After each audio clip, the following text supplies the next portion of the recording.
Everyone, in today's video I'm going to show you how to delete your ChatGPT chat history. So let's start.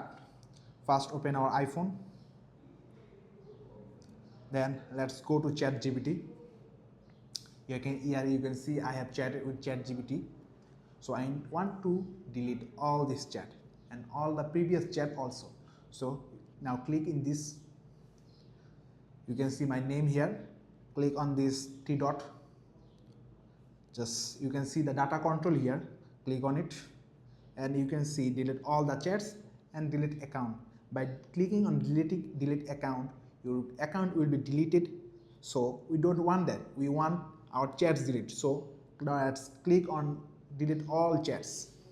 It needs a confirmation. Let's confirm it. It's deleted. This way it's deleting. I think it will take say a while. So that's it. Your account all chats are deleted. I hope this video helped. If it did, please like, share and subscribe for more tips and tricks. See you next time.